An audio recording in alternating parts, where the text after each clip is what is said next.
ரோமருக்கு எழுதின நிருபம் 14ஆம் அதிகாரம் 4ஆம் வசனத்துக்கு நேராய் திருப்பலாம். ரோமர் 14ஆம் அதிகாரம் 4ஆம் வசனம் வாசிக்கலாமே? எல்லாரும் சேர்ந்தே வாசிக்கலாம். மற்றொருவனுடைய வேலைக்காரனை குற்றவாளியாக தீர்க்கிறதற்கு நீ யார்? அவன் நின்றாலும் விழுந்தாலும் அவனுடைய எஜமானுக்கே அவன் உத்தரவாதி. அவன் நிலைநிறுத்தப்படுவான். தேவன் அவனை நிலைநிறுத்த வல்லவராய் இருக்கிறாரே.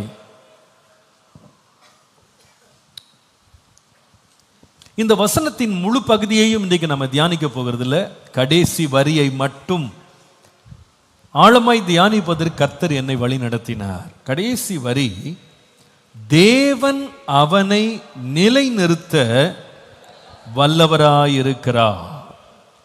இன்றைக்கு என்னுடைய செய்தியின் தலைப்பு, God will make you stand. தேவன் நம்மை நிலை நிறுத்துவார் அல்லது தேவன் நம்மை நிற்கும்படி செய்வார். நிலை அல்லது நிலையாக நிற்கும்படி செய்வார். God will make you stand. இன்னும் அதை இங்கிலீஷ்ல இன்னும் தெளிவா எழுதணும்னா, God will make you stand firm. ஆண்டவர் உங்களை நிலையாக நிற்கும்படி செய்வார். God will make you stand firm. நிலையாக நிற்கும்படி தேவன் நமக்கு உதவி செய்வார். ஹல்லேலூயா. கர்த்தருடைய நாமம் மகிமைப்படுவதாக. நான் நினைக்கிறேன், நிலையா நிற்கிறது அப்படின்றது ஒரு மனிதனுடைய வளர்ச்சிக்கு ரொம்ப அவசியம். ஒரு குழந்தை எடுத்துக்கிட்டிங்கன்னா, அது பிறக்கும்போது கையிலே தவழுகிற ஒரு குழந்தையாக தான் பிறக்குது. அதுக்கு உட்கார முடியாது, எல்லாத்துக்கு மேலே நிற்க முடியாது. ஆனால் ஒரு குழந்தை ஒரு சில மாதங்கள் வளர்ந்து உணவு உண்டு அது பலன் அடையும் போது பெற்றோருக்கு எப்போ மகிழ்ச்சி உண்டாகுதுன்னா, படுத்து கிடந்த குழந்தை, உட்கார்ந்து தவழ்ந்துக்கிட்டு இருந்த குழந்தை ஒரு நாள் என்ன செய்யுது? எழுந்து நிற்குது.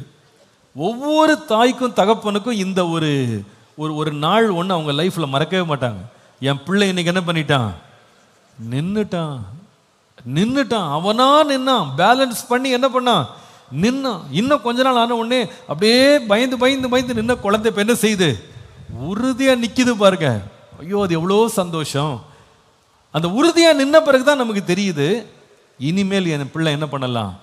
எங்கே வேணாலும் போகலாம், என்ன வேணாலும் செய்யலாம். இப்போ இந்த பிள்ளைகிட்ட என்ன வேணால் நம்ம கையில் கொடுக்கலாம், எதை வேணால் சுமக்கலாம் இல்லையா? அது எங்கே வேணாலும் போகலாம். தானாக தன்னை பேலன்ஸ் பண்ணுறதுக்கு ஒரு குழந்தை என்ன செய்யணும்னா, நிலையாக நிற்க வேண்டும். சரீர பிரகாரம் இது தேவை. சில வெளியில் பாருங்க, இந்த சில மரங்கள் இருக்கும். உதாரணமாக வாழை மரத்தை எடுத்துக்கிட்டிங்கன்னா, அது கொலையாக காய்க்கும், நல்ல கனி கொடுக்கும். ஆனால் இந்த வாழை மரத்துக்கு இந்த தண்டு இருக்கு பாருங்க, அது ரொம்ப பலவீனமானது. இந்த கொலை தள்ளின உடனே அது என்ன பண்ணிடும்? கொலையோடு சேர்ந்து சாயும்.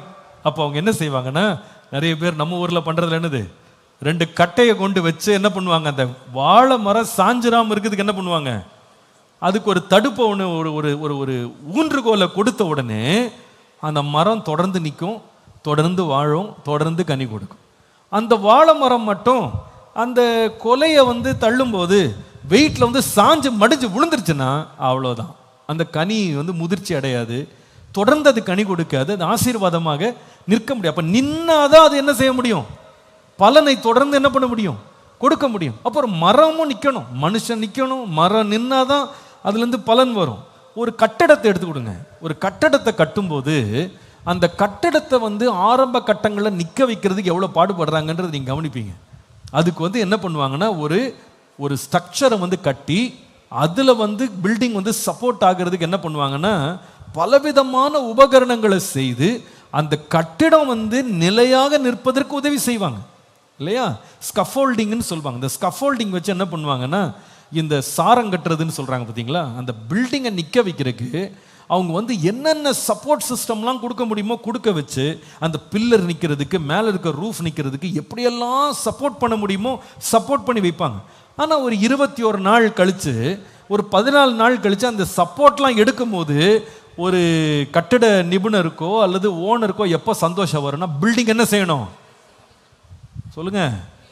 ஆமாம், உருவும் போதே பில்டிங் தலைமையிலேயே பின்னாடி விழுந்துச்சுன்னா அவ்வளோ நஷ்டம். உள்ள இருக்கவங்களுக்கு பெரிய ஆபத்து. அப்போ ஒரு பில்டிங் கட்டினாங்கன்னா அது உறுதியா நிக்கணும் அப்படின்னு சொல்லி விரும்புறாங்க. நியூயார்க்ல ஒரு பெரிய ஸ்கை ஸ்கிரேப்பர் கட்டியிருக்காங்க. வானளாவிய ஒரு கோபுரத்தை கட்டியிருக்காங்க. ஒவ்வொரு ஃப்ளாட்டையும் வந்து அதை கட்டி முடிக்கிறதுக்கு முன்னாலேயே பல கோடிகளுக்கு வித்துட்டாங்க. ஆனால் என்ன பிரச்சனைனா, இப்போ அந்த ஸ்கை ஸ்கிரேப்பரில் 90% காலியாக இருக்கு. யாரும் உள்ளே போக மாட்டேங்கிறாங்க. ஏன் தெரியுமா? அவ்வளோ உயரமாக ஒரு தீப்பெட்டி மாதிரி அவ்வளோ அழகாக கட்டப்பட்ட இந்த உயர் கட்டடம் வந்து ஸ்கை ஸ்கிரேப்பர் வந்து என்ன பிரச்சனைன்னு கேட்டால், அந்த ஊரில் அடிக்கிற காற்றுல லைட்டாக அசை தாங்கி முடியும். லைட்டாக அப்படி மூவ் பண்ணுதான். அந்த ஃபீல் இருக்கான் உள்ள. யாருங்க உள்ள வருவா? கோடியை கொடுத்தவன் ரோட்டில் தான் நிற்கிறான். இப்போ அதில் சொல்கிறாங்க, அந்த விண்டுக்கு வந்து அவங்க சரியான சப்போர்ட் கொடுக்கல, சரியான ஸ்ட்ரக்சர் வந்து ஒழுங்காக கட்டலைன்னு சொல்கிறாங்க. அதோடைய விளைவு என்னன்னு கேட்டால், இப்போ உள்ள யாரும் போக மாட்டேங்கிறாங்க. அவ்வளவு நஷ்டம். ஏன்னா அது வந்து நிற்கிது, நிலையாக நிற்கலை. It is standing but it is not standing firm.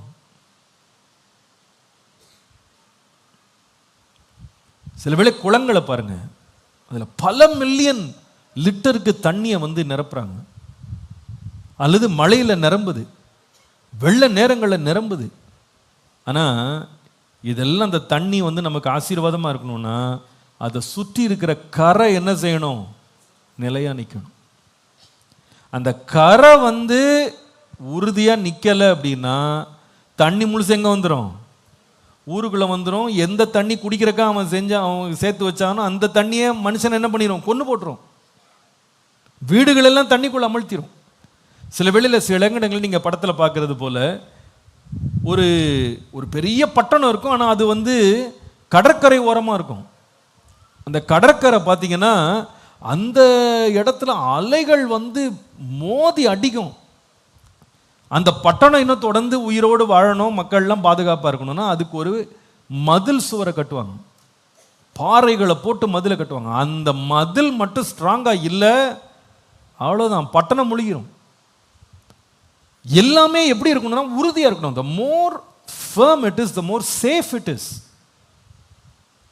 the more successful somebody can become, the more strong somebody can become.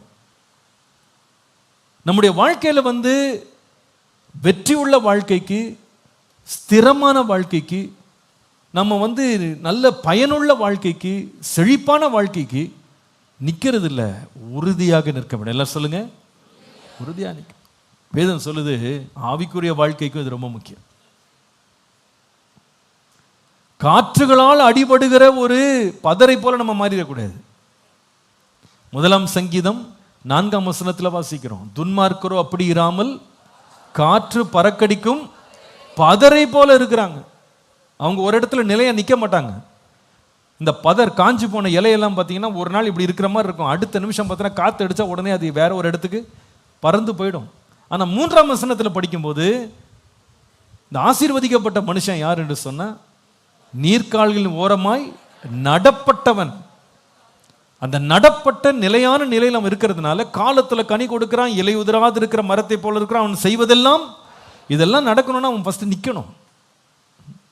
உறுதியாக நிற்கலை அப்படின்னா கனி உள்ள வாழ்க்கையை அவன் எதிர்பார்க்கவே முடியாது, வெற்றி உள்ள வாழ்க்கையை எதிர்பார்க்க முடியாது, மேன்மைகளை எதிர்பார்க்க முடியாது, உயர்வுகளை எதிர்பார்க்க முடியாது. You have to stand firm.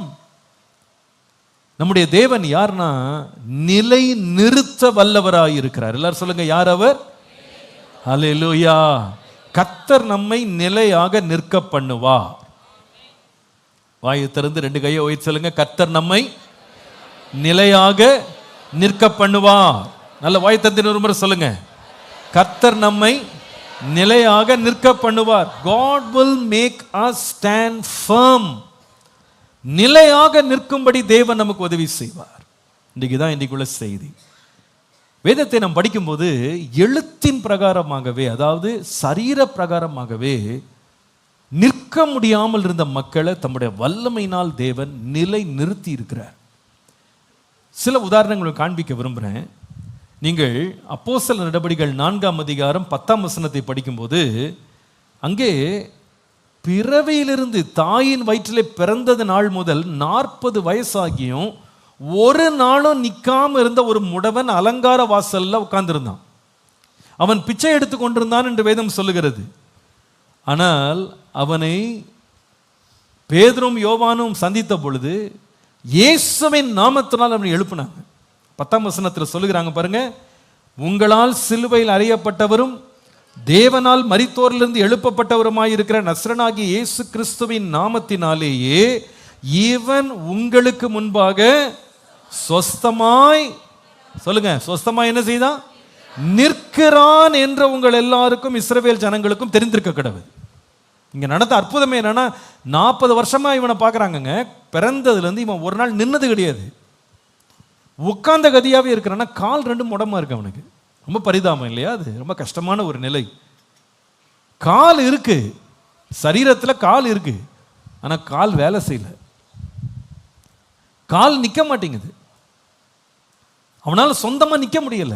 ஆனால் அன்றைக்கு அற்புதம் செய்த தேவன் அவனை நிற்கும்படி தேவன் உதவி செய்தார். ஹல்லேலூயா. இன்னும் ஒரு சம்பவத்தோட காண்பிக்கிறேன். அப்போஸ்தலர் நடபடிகள் 26ஆம் அதிகாரம் 15 16 வசனங்களை நீங்கள் வாசிப்பீர்களானால் அங்கே இதே போல் ஒரு சம்பவத்தை நம்ம படிக்க முடியும். சாரி, மன்னித்துக் கொள்ளுங்க, நான் தவறாக சொல்லிட்டேன்.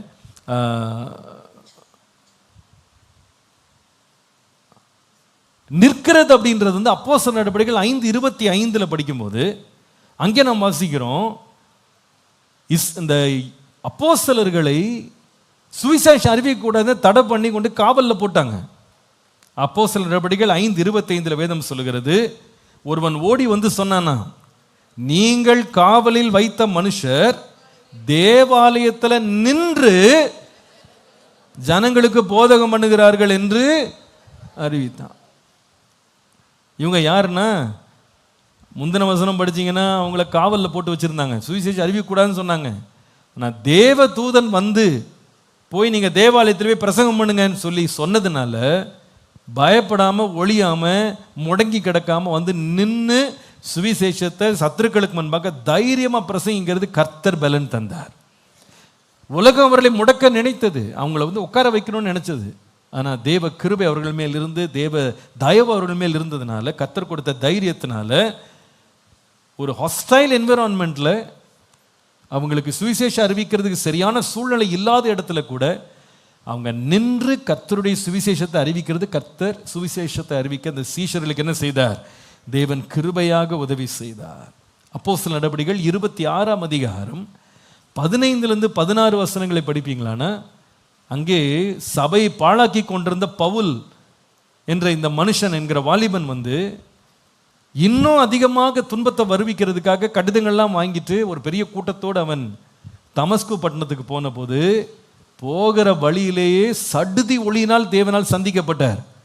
அவர் டிராவல் பண்ணிட்டு இருந்த குதிரையிலேருந்து அவர் கீழே விழுந்துட்டாரு, கண்ணு கூட போச்சு. கீழே விழுந்துட்டு, நீர் யார் அப்படின்னு கேட்டான். நீ துன்பப்படுத்துகிற இயேசு நானே, முள்ளில் உதைக்கிறது உனக்கு கடினமா இல்லையா என்று ஆண்டவர் கேட்டார். இதை கேட்டுட்டு 16ஆம் வசனத்தில் இயேசு சொன்ன வார்த்தையை அவர் சொல்லுகிறார் பாருங்க, இப்பொழுது நீ எழுந்து கால் ஊன்றி நில். எல்லாரும் திரும்ப சொல்லுங்க, நீ இப்பொழுது எழுந்து கால் ஊன்றி நில். நீ கண்டவைகளையும் நான் உனக்கு தரிசனமாக காண்பிக்க போகிறவர்களையும் குறித்து உன்னை ஊழியக்காரனாகவும் சாட்சியாகவும் ஏற்படுத்துகிறதுக்காகவே நான் உனக்கு என்ன செய்தேன்? இந்த தரிசனத்தை பார்த்து முடங்கி போயிடாத, எழுந்து நின்று நீ என்ன பண்ணணும்? சாட்சியா அறிவிக்கணும். இந்த மனுஷனை பயத்திலிருந்து எழுந்து நிற்க வைத்தது என்னன்னு கேட்டா கர்த்தருடைய வார்த்தை. நான் நிச்சயமா நம்புறேன், அந்த காலத்தில் சரீரத்திலேயே சுகத்தை கொடுத்து முடங்கி கிடந்தவர்களை நிற்க வைத்த கர்த்தர், பயத்தினால் உறைந்து கிடந்த மக்களை எழுந்து நிற்க வைத்த கர்த்தர், இயேசுவுக்கு விரோதமாகவே செயல்பட்டவங்களை கூட அவருக்காக நின்று சாட்சி சொல்ல வைக்கும்படி நிற்க வைத்த கர்த்தர் இன்றைக்கு நம்மையும் நிலை நிற்க செய்ய தேவன் வல்லவர். ஹல்லேலூயா, ஹல்லேலூயா. இன்னைக்கு சபை முழுவதும் இந்த வார்த்தையினால் தொடப்பட வேண்டும். நம்முடைய ஒவ்வொருவருடைய வாழ்க்கை முடங்கி கிடக்கிறதா இருக்கக்கூடாது, எழுந்து நிமிர்ந்து நிற்கிறதாய் மாற வேண்டும். ஹல்லேலூயா. இன்னைக்கு இந்த வார்த்தையை கர்த்தருடைய இருதயத்தில் ஆழமாய் பதித்து, நான் உன்னை நிற்க பண்ணுவேன், நான் உன்னை நிற்க பண்ணுவேன், நான் உன்னை நிற்க பண்ணுவேன். இந்த வார்த்தையை கர்த்தருடைய இருதயத்தில் ஆழமாய் பதித்தார். நீ முடங்கி கிடக்கிறவனா இருக்கலாம், பலவீனப்பட்டிருக்கிறவங்களா இருக்கலாம், நீங்க எந்த சோர்வுல உட்கார்ந்து இருக்கலாம். எனக்கு போதும், இனிமே நான் போக மாட்டேன், எனக்கு இனிமே எதுவுமே வேண்டாம் என்று முடங்கி போன நிலையில் இருக்கலாம். கர்த்தருடைய ஆவியானவர் பேசுறாரு, நான் உன்னை நிலை நிற்க பண்ணுவேன், நான் உன்னை நிலையாக நிற்க பண்ணுவேன். ஹல்லேலூயா. என்னை நிலையாய் நிற்க பண்ணுகிற தேவனுக்கே ஸ்தோத்திரம் உண்டாவதாக, நிலையாய் நிற்க பண்ணுகிற தேவனுக்கே ஸ்தோத்திரம் உண்டாவதாக. இன்றைக்கு கால் நீங்க விசுவாசிக்க முடியுமானா, எந்த நிலையில நீங்க ஒரு முடங்கி போன நிலையில் நீங்க உட்கார்ந்துருக்கலாம், சோர்ந்து போன நிலையில் எனக்கு நிற்க முடியல, எனக்கு பலன் இல்லை அப்படின்னு எந்த பகுதியில் நீங்க ஒரு ஒரு ஒரு பலவீனத்தில் நீங்க தாக்கப்பட்டு உட்கார்ந்துருக்கலாம், ஒரு சோர்வில் தாக்கப்பட்டு உட்கார்ந்துருக்கலாம். இன்றைக்கு அவரை நோக்கி பாருங்க. இன்றைக்கு எந்த மனுஷனை நிற்க பண்ண தேவன் வல்லவராக இருக்கிறார். ஒருவேளை நீங்க நிற்காம 40 வருஷம் நீங்க உங்க வாழ்க்கையை கடத்திட்டு போயிருக்கலாம். பிறந்தது முதல் நான் எதுலையுமே உறுதியா நின்னது கிடையாது, எதுலையுமே தைரியமா நின்னது கிடையாது.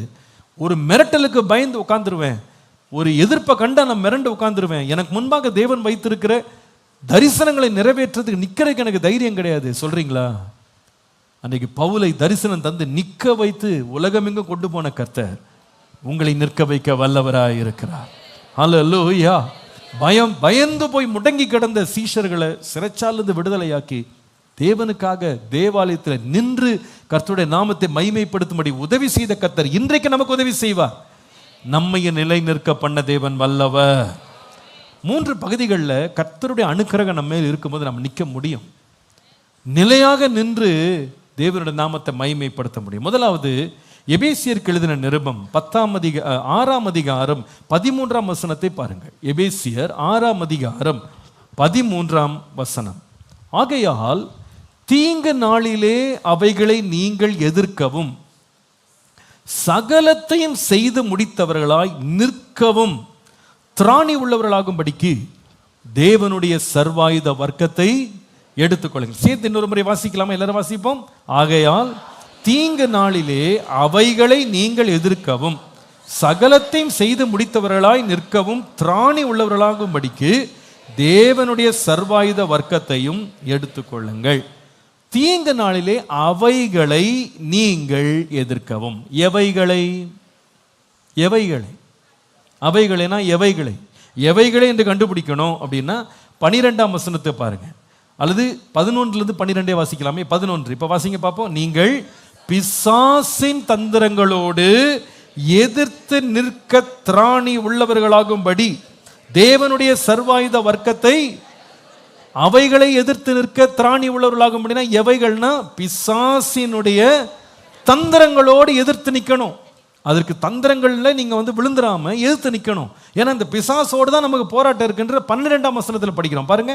12 ஏனெனில் மாம்சத்தோடும் இரத்தத்தோடும் அல்ல, துரைத்தனங்களோடும் அதிகாரங்களோடும் இப்பிரபஞ்சத்தின் அந்தகார லோகாதிபதிகளோடும் வான மண்டலங்களில் உள்ள பொல்லாத ஆவிகளின் சேனைகளோடும் நமக்கு என்ன இருக்கு? மறந்துடாதீங்க, பிசாசானவன் ஒரு நாள் லீவு போடுறதே கிடையாது. நமக்கு தான் லீவு, ஹாலிடே, ஓய்வு நாள்லாம். அவனுக்கு ஒரு நாள் கிடையாது. அவன் எப்பவுமே எப்படி இருக்கிறான்னா வார் ஜோன்ல தான் இருக்கான். சண்டைக்கு ஒருத்தர் போயிட்டாங்கன்னா அவங்களுக்கு லீவ் இருக்குமா? எதிரிகிட்ட போயிட்டு நான் கொஞ்ச நேரம் தூங்கிட்டு வந்துடுறேன், இந்த நேரத்தை கொண்டு போடாதீங்கன்னு சொல்ல முடியுமா? சொல்லுங்க பார்ப்போம். ஒரே ஒரு பாட்டு மட்டும் கேட்டு வந்துடுறேன், கொஞ்சம் டிஸ்டர்ப் பண்ணாதீங்க சொல்ல முடியுமா? அல்லது 7 நாளாக தூங்கலைங்க, ரொம்ப டயர்டாக இருக்குது, இன்றைக்கி மட்டும் கொண்டு போடாதீங்க, நீங்களும் ரெஸ்ட் எடுத்துக்கிட்டு நாங்கள் ரெஸ்ட் எடுத்துக்கிறோம், தூங்கணும் சொல்ல முடியுமா? சொல்ல முடியாது. எப்பவுமே விழித்தான் இருக்கணும், எப்பவுமே விழிப்போடு இருக்கணும். எப்போ அவன் எதிர்ப்பான்னு தெரியவே தெரியாதுன்னா, இந்த எதிராளி எப்படி அவன் உட்கார்ந்துருக்கிறான் அப்படின்னா நாம் எப்போ கண் அசருவோன்னு பார்த்துக்கிட்டே இருக்கான். திருடர்கள் பார்த்தீங்கன்னா அவங்க எப்போ விழிப்பாக இருக்காங்க, நம்ம எப்போ சோர்வோமோ அப்போ தான் விழிப்பாரு. அதனால தான் பொதுவாக திருடெல்லாம் எப்போ போகுதுன்னா நைட்டில் தான் திருடு போகும். ஏன்னா அவனுக்கு தெரியும் இந்த நைட் நேரம் என்ன செய்வாங்க, எல்லாரும் தூங்குவாங்கன்னு தெரியும். அதனால சோர்ந்து போய் எல்லாம் படுத்துருக்கிற நேரம் நம்ம அயர்ந்து தூங்கிட்டு நம்ம கனவு கண்டுக்கிட்டு இருப்போம். அவன் என்ன செய்வான், வீட்டில் இருக்க எல்லாம் நல்ல பொருட்களை அவன் தூக்கிட்டு போயிடுவான் இல்லையா? ஏன்னா அந்த நேரம் நம்மளுக்கு காது வேலை செய்யாது, என்ன நடக்கும் கூட அந்த நேரம் கேட்காது இல்லையா? ஆனால் நம்ம விழிப்பாக இருந்து எடுத்துருப்பான், கண்ணை விட்டு திருடுறான் அவன். சில பேர் காலையிலே திருடு போகிறத பார்ப்பாங்க. எப்போன்னா மனதளவில் வெளிப்பாக இருக்க மாட்டாங்க, கண்ணு திறந்து தான் இருக்கும். ஆனால் மனதளவில் எப்படி இருக்க மாட்டாங்க, வெளிப்பாக இருக்க மாட்டாங்க. கடந்த ஆண்டு நினைக்கிறேன், கடந்த ஆண்டு அதுக்கு முந்தின ஆண்டோ இங்கிலாந்து போயிருந்தேன் ஊழியத்துக்காக. அப்போது நான் கிளம்புறதுக்கு முந்தின நாள் வந்து பாஸ்டர் வந்து என்னை ஒரு ஹோட்டலுக்கு கூப்பிட்டு போய் சாப்பாடு கொடுத்து நாங்கள் எல்லாம் குடும்பமாக அவங்க குடும்பத்தோடு சாப்பிட்டுக்கிட்டு இருந்தேன். அப்போ சாப்பிடும்போது என் ஃபோனை வந்து இந்த பிளேட்டு பக்கத்தில் வைக்கிறது போல் ஃபோனை வச்சேன். பாஸ்டர் சொன்னார், அந்த ஃபோன் எடுத்து உங்கள் பாக்கெட்டில் வச்சுக்கிடுங்க பாஸ்டர்னாரு. ஏன் பாஸ்டர்ண்ணே, ஒரு கதை சொல்கிறேன்னாரு. அவர் ஒரு கொஞ்சம் மாதத்துக்கு முன்னால் புது ஃபோனா, எத்தனையோ ஆயிரத்துக்கு அவர் ஃபோன் வாங்கியிருக்கிறாரு, புது ஃபோன். அவர் சொல்கிறார், அப்போ தான் பாஸ்டர் வாங்கிட்டு கேஸ் கூட போடல பாஸ்டர், பிராண்ட் நியூ கார்டை போட்டு எல்லா டேட்டாவே லோட் பண்ணிட்டு எடுத்துகிட்டு வந்து இதே மாதிரி சாப்பிட்றதுக்கு நான் ஒரு ஹோட்டலில் வந்து உட்காந்து ஃபோன் அப்படி பக்கத்தில் வச்சுட்டு மெனு கார்டை வாங்கி ஆர்டர் கொடுத்துட்டு இருக்கும்போது ஒரு ஒரு ஒரு பெண்மணி உள்ளே வந்தாள். உள்ளே வந்து இவரை பார்த்து, ஐயா நான் ரொம்ப கஷ்டத்தில் இருக்கேன், ஏதாவது உதவி நீங்கள் செய்ய முடியுமான்னு கேட்டாலும். இவர் சரிம்மா உனக்கு என்ன பிரச்சனைன்னு விசாரிச்சுட்டு பாக்கெட்லேருந்து காசு எடுத்து அவளுக்கு கொடுத்தாராம். அந்த பெண் வந்து அப்போது இவருக்கு ஒரு பேப்பரில் அவளுடைய சில ஃபோட்டோஸ்லாம் காமிச்சிருக்கான், நான் இவ்வளோ கஷ்டத்தில் இருக்கேன்னு சொல்லி. சரிம்மா கவலைப்படாத அப்படின்னு சொல்லி இவர் உதவியும் செஞ்சுட்டு தொடர்ந்து மெனுவை பார்த்துருக்கிறாரு. திரும்பி பார்த்தா ஃபோனை காணும். என்னன்னு பார்த்தா அந்த பொண்ணு அந்த ஃபோட்டோவை காமிக்கிற பேப்பர் இருக்குது பாருங்கள், இவர்கிட்ட காமிச்சிட்டு இருக்கும்போது அந்த பேப்பர் கீழே ஃபோனை அப்படியே மறைச்சு அப்படியே எடுத்து உள்ள பாக்கெட்டில் போட்டு போயிட்டான். இது எங்கன்னா இங்கிலாண்டில். அப்புறமா நான் ஏன் ஃபோனை வெளியே வைக்க போகிறேன்? அதுக்கப்புறமா என் ஃபோனை வெளியே கண்ணிலே காட்டல, ஊர் வந்து சேர்ற வரைக்கும் பத்திரமா கொண்டு என்ன பண்ணணும், அங்கே ஃபோனுக்குன்னு காணாமல் போச்சுன்னா ஆளே தெரியாது ஊரில், ஏதாவது உனக்கு தொலைஞ்சு போன மாதிரி ஆயிரும், யார் நம்புகிறோம் மனப்படமாக தெரியாது, எனக்கு மாட்டிக்கிடுவோன்னு சொல்லிட்டு பத்திரமா ஃபோனை கையிலே வச்சிருந்தேன். அப்போ திருடன் எப்படி திருடுறான்னா கண்ணை மட்டும் திருடுறான். நம்ம கொஞ்சம் அசர்வமானு பார்க்குறான். இந்த எல்லா திருடனுக்கும் பலே திருடன் ஒருத்தர் இருக்கான். அவனை ஆண்டவர் சொல்றாரு, இவன் திருடவும் கொல்லவும் அழிக்கவும் வருகிறான் அன்றி வேறு ஒன்றுக்கும் வரான். அவனுக்கு ஆண்டவர் வச்ச பேரே திருடன் தான். திருடர்களுக்கெல்லாம் பெரிய தலைவர் இவர் தான், பயங்கரமான திருடன். இந்த திருடன் எங்கேயும் புகுந்தான் அப்படின்னு கேட்டால் ஏதேன் தோட்டத்துக்குள்ளே புகுந்துருக்கான் பாருங்க. அந்த அம்மாட்ட பேச்சுவாக்கில் பேச வச்சு அப்படியே பேசி பேசி பேசி ஆசை வார்த்தை சொல்லி மொத்தத்தை களவாடிட்டு ஓடிட்டான். எல்லாம் திருடு போன பிறகு தான் இந்த அம்மா கண்ணு திறந்துருக்குது. ஐயோ ஐயோ மொத்தத்தையும் வாரிட்டு போயிட்டானே, எல்லாம் திருடிட்டு போயிட்டானே. நல்லா தேனொழுக பேசினா, நல்லா பேசினா, நல்லா ஃப்ரெண்டு மாதிரி பேசினா, நமக்கு நன்மை செய்கிற மாதிரி பேசினா, நமக்கு ஏதோ பெரிய ஆசீர்வாதம் கொண்டு வர்ற ஏஜென்ட் மாதிரி பேசினானே. ஒரு பழத்தை சாப்பிட்றதுக்குள்ள எல்லா மகிமையும் போயிடுச்சு, எல்லா நிறைவும் போயிடுச்சு. அன்றைக்கு மாத்திரம் இல்லை, இன்றைக்கு அவன் வஞ்சிக்கிறவனாக இருக்கிறான். வேதம் சொல்லுது, இவனுடைய தந்திரங்களுக்கு விரோதமாய் நிற்கிறதற்கு நீங்க திராணி உள்ளவர்களாகும்படி சர்வாயுத வர்க்கத்தை என்ன பண்ணுங்க, தரித்து கொள்ளுங்க. ஏன்னா இந்த பிசாசுனுடைய தந்திரங்கள்ல நம்ம மடிஞ்சிடக்கூடாது, விழுந்துடக்கூடாது, நம்ம நிக்கணும் நிக்கணும். பிசாசு எப்படிப்பட்டவன்னா நம்முடைய வீக் ஸ்பாட்டை பார்த்துக்கிட்டே இருப்பான். கவனிங்க, நம்ம எல்லாருக்குமே ஒரு வீக் ஸ்பாட் இருக்கு. எல்லாருக்குமே நம்ம லைஃப்ல வந்து நீங்க பார்த்தீங்கன்னா எல்லாத்துலேயுமே நம்ம பலசாலிகள் கிடையாது. ஏதோ ஒன்றில் எப்படி இருப்போம், பலவீனமாக இருப்போம். அதுதான் அவனுக்கு தேவை. சில வேளையில் சில நல்ல காரியங்கள் கூட நமக்கு பலவீனமாக மாறிடும். சில பேருக்கு ஒரு இரக்க குணம் இருக்கும், அந்த இரக்க குணத்தை தான் திருடன் பயன்படுத்துவான். சில பேர் ரொம்ப வெகுழியாக இருப்பாங்க, ரொம்ப இன்னசென்ட்டாக இருப்பாங்க பாருங்க, அதை தான் அவன் பயன்படுத்துவான். சில பேருக்கு ஒரு பயம் இருக்கும், அதுதான் அவங்களுடைய பலவீனம், அந்த பயத்தை அவன் பயன்படுத்துவான். சில பேர் ரொம்ப அன்பா இருப்பாங்க, அதையே அவன் பயன்படுத்துவான். எது நம்முடைய பலவீனமோ அந்த எந்த இடத்துல நாம வந்து கொஞ்சம் கூட நம்ம யோசிக்காம கவனிக்காம நம்ம ரொம்ப ஃப்ரீயா இருக்கோம் பாருங்க, அங்கதான் அவன் பிடிப்பான். பொதுவாக திருடர்கள்லாம் எப்படி ஒருத்தனை வசப்படுத்துவான்னு கேட்டா, எந்த இடத்துல நம்ம கார்டெல்லாம் விட்டுட்டு, அதாவது நம்முடைய எதிர்ப்புகளை எல்லாம் விட்டுட்டு நம்ம உஷாரா இல்லாம, இது நம்ம இடம் தானே, நமக்கு தெரிஞ்ச இடம் தானே, பாதுகாப்பான இடம் தானே, நம்ம பழக்கப்பட்ட இடம் தானே, நம்ம கொஞ்சம் கூலா இருக்கோம் பாருங்க, அங்கதான் அவன் பிடிக்கிறான். அங்கதான், அதுதான் அவன் பார்த்துக்கிட்டே இருக்கான். Is always watchful. இந்த பிசாசுக்கு எதிராக நாம நிக்கணும். எதிர்த்து என்ன செய்யணும்? நிக்கணும். பயந்துடவும் கூடாது, ஓடிடவும் கூடாது. நாம நிக்கணும். நாம நின்று எதிர்த்து நிற்போம். ஆனா வேதம் சொல்லுது, பிசாசுக்கு எதிர்த்து நில்லுங்கள், அப்பொழுது அவன் உங்களை விட்டு. ஆமா, நம்மகிட்ட திருடிட்டு ஓடுறதுக்கு முன்னாடி நாம எதிர்த்து நின்றணும். நின்னாதான் அவன் என்ன செய்வான்? ஓடுவான். பொதுவாகவே திருடர்களுக்கு ஒரு பயம் இருக்கும் இல்லையா? அரண்டவனுக்கு இருண்டதெல்லாம் பேயின்வாங்க. அந்த மாதிரி அந்த திருடனுக்கு ஒரு பயம் இருக்கும். நமக்கு யார் திருடன் தெரியாதுன்னு அவனுக்கு தெரியும், தான் தான் திருடன். அதனால யாராவது அவனை முறைச்சு பார்த்தாலே அவனுக்கு என்ன மாற்றணும்? நம்மளை கண்டுபிடிச்சிட்டாங்களோன்னு பயந்துட்டே இருப்பான். கொஞ்சம் எதிர்த்து நின்னா போதும், ஓடியே போயிடுவான். அந்த இடத்துல இருக்க மாட்டான். இந்த நாய் மாதிரி. இந்த நாய் பார்த்துருக்கீங்களா? சும்மா போனீங்கன்னா அது விரட்டிக்கிட்டே இருக்கும். எங்கள் தெருவில் ஒரு நாய் இருக்கு. இன்னைக்கு காலையில் கூட அதை பார்த்தோம். நான் எப்பெல்லாம் வண்டி எடுத்துட்டு அந்த தெரு வழியாக போகிறேனோ அதுக்கு என்ன துரோகம் பண்ணேன்னு தெரில, அது என்னை பார்த்தாலே அது ஒரு 20 அடி பின்னாடியே குலைச்சிக்கிட்டு வந்துட்டு அதுக்கம்மா ஓடிப்போம். நல்ல வேளை 4 வீலர் இருக்கு, அதனால பிரச்சனை இல்லை. பைக்கில் இருந்தால் என் பாடு என்னன்னு தெரியல. என் மேலே அப்படி ஒரு அன்பு அதுக்கு. காலையிலேயே பிரைஸ்லாட் போட்டு தான் வரவேற்று தான் வரும். இன்னைக்கு கூட காரில் எல்லாம் சிரிச்சுட்டே வந்தாங்க, எப்படி இது எழுச்சி வருதுன்னு. கரெக்டாக உட்காந்துருக்கும் அந்த இடத்துல. ஆனால் நான் பார்த்துருக்கேன் சில பேர் இந்த மாதிரி எதிர்த்து வரும்போது அது பின்னாடி குலைச்சி எழுத்து நின்னாங்க வச்சுக்கிடுங்களேன், எந்த வேகத்தில் வந்து அதே வேகத்தில் என்ன பண்ணிடும்? ஒரே ஓட்டம். பிசாசம் அப்படிதான் நம்மகிட்ட பார்க்குறான். நம்ம எதிர்த்து நிற்கிறத பார்த்தா அவன் நம்ம விட்டு ஓடியே போவான். அதுக்கு விசுவாசி என்ன செய்யணும்? எதிர்த்து நிற்கணும். அது எதிர்த்து நிற்கிறதுக்கு என்ன தேவை அப்படின்னா ரொம்ப முக்கியமானது அங்கே போட்டிருக்கு, சர்வாயுத வர்க்கத்தை நீங்கள் தரித்துக்கணும். இந்த சர்வாயுத வர்க்கத்தை பற்றி எழுதியிருக்கு பாருங்க, 13ஆம் வசனம் படிங்க. அது ரொம்ப முக்கியமான வார்த்தையை விட்டுறக்கூடாது.